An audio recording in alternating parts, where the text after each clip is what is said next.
नमस्कार बच्चों, मैं आपकी हिंदी विषय की अध्यापिका आज आपको पाठ 16 पानी रे पानी पढ़ाने के लिए जा रही हूँ। तो बच्चों, इस पाठ में क्या बताया गया? पानी रे पानी पाठ में क्या बताया है? लेखक जो है इनके क्या है, कौन है? अनुपम मिश्र जी ने क्या लेखक हैं? अनुपम मिश्र जी ने इन्हें क्या बताया है? इसमें पानी की महत्ता पर प्रकाश डाला है कि पानी हमारे लिए महत्वपूर्ण क्यों है। वो कह रहे हैं कि इस लेख में लेखक कहना चाहता है कि पानी को हम सिर्फ इस्तेमाल करना जानते हैं।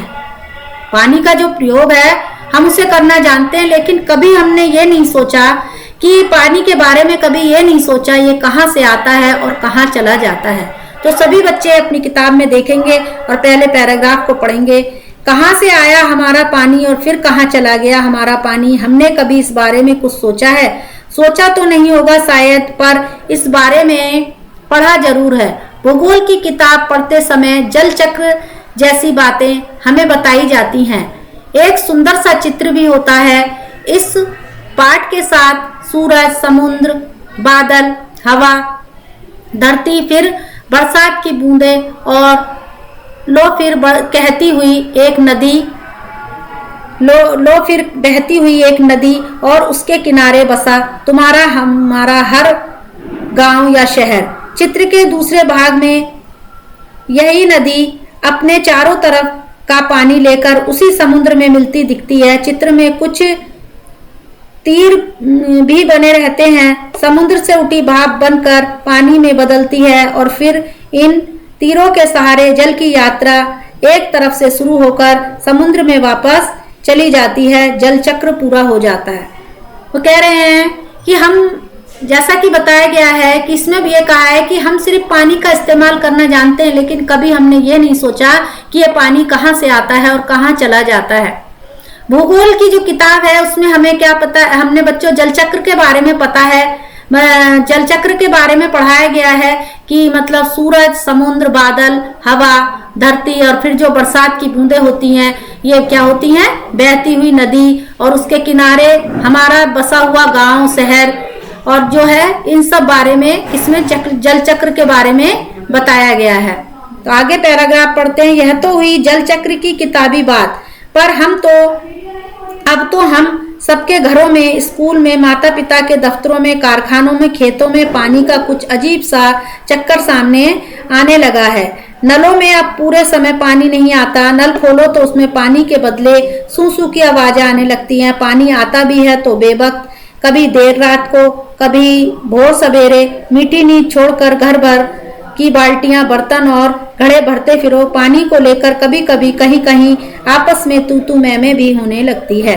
कह रहे हैं कि ये सब तो हमने चलो जल चक्र के बारे में बात की, लेकिन अब क्या होता है कि हम जल के बारे में क्या अपने सबके घरों में, स्कूल में और माता पिता के जो हमारे ऑफिस हैं उनमें, सब में, खेतों में पानी का कुछ अजीब सा चक्कर सामने आता है। मतलब सब तरफ पानी के बारे में ही जान पड़ता है। कहते हैं कि घरों में जो है, नलों में जो अब पूरे समय जो है पानी नहीं आता। पहले क्या था बच्चों? जल इतना अच्छा था कि जल के स्रोत इतने अच्छे थे कि मतलब हर समय पानी आता रहता था। लेकिन अब हम क्या करते हैं कि हम अक्सर देखते हैं कि अब हमारे पानी जो है वो टाइम पर ही आता है। जैसे हम नल खोलते हैं और पानी नहीं आता है तो उसमें सूसू की आवाज आने लगती है, और आता भी है पानी तो बेवक्त। बेवक्त बनना बिना समय पर, बेवक्त होता है कोई समय, असमय जिसे कहा गया।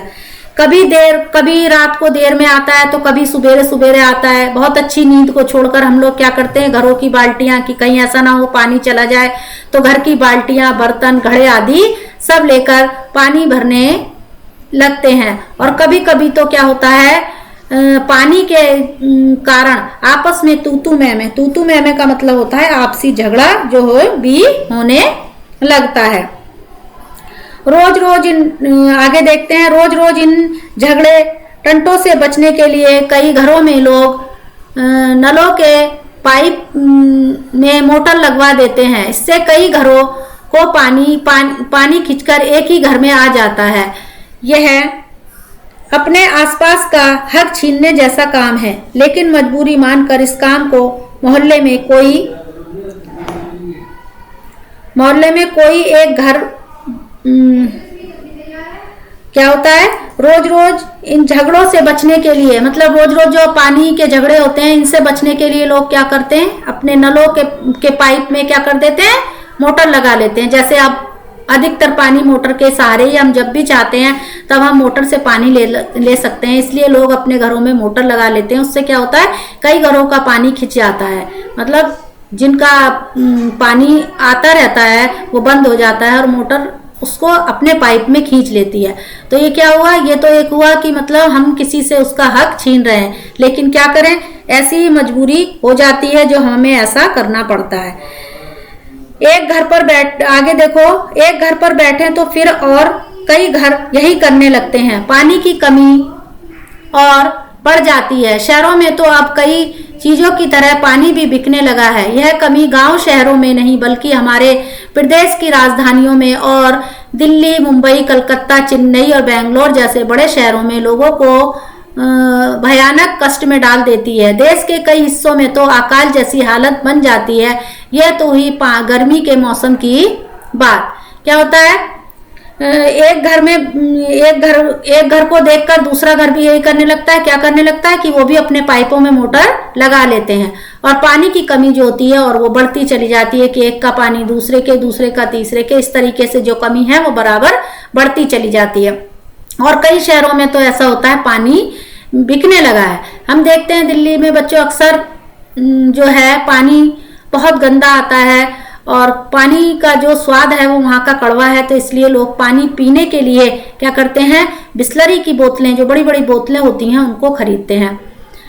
तो और कभी कभी क्या होता है, यह कमी गांव के शहरों में नहीं बल्कि हमारे प्रदेश की जो राजधानियां हैं जैसे दिल्ली है, मुंबई है, कलकत्ता है, चेन्नई है और बेंगलोर है, ऐसे बड़े शहरों में लोगों को बहुत बड़े कष्टों में डाल देती हैं। बहुत बड़ी कठिनाइयां, पानी के बगैर बहुत बड़ी कठिनाइयां हो जाती हैं। हमारे देश के कई हिस्सों में तो अकाल जैसी हालत, अकाल क्या होता है बच्चों, भुखमरी या जिसे पानी की कमी कहा जाए, अकाल।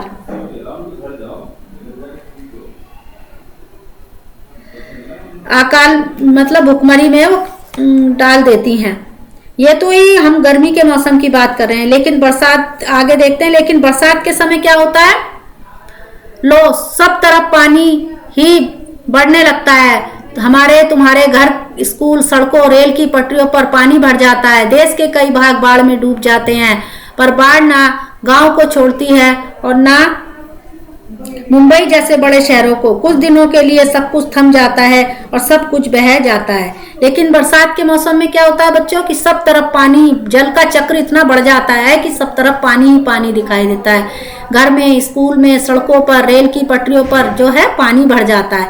और देश में तो कई भाग जो हैं इतनी भयंकर बाढ़ आती है कि उनमें डूब जाते हैं।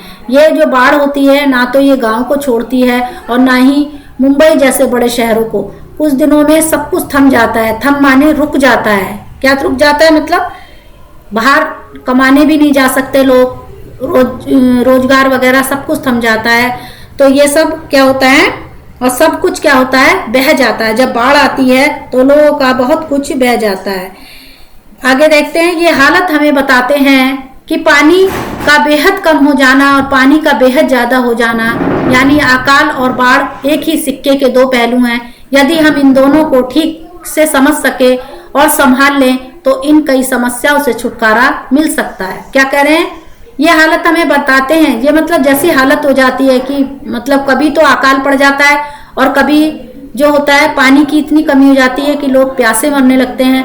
तो इस तरीके से जब हमें मतलब ये हालात हमें बता रहे हैं कि पानी का कम होना भी बहुत नुकसानदायक है और पानी का ज्यादा होना भी बहुत नुकसानदायक है। ये जो है सिक्के के दो पहलू हैं, क्या, बाढ़ और अकाल। यदि हम दोनों को ठीक से समझें, यानी कि पानी को का कम खर्च करें, पानी को बचाएं, तो शायद क्या होगा, पानी की कमी नहीं होगी।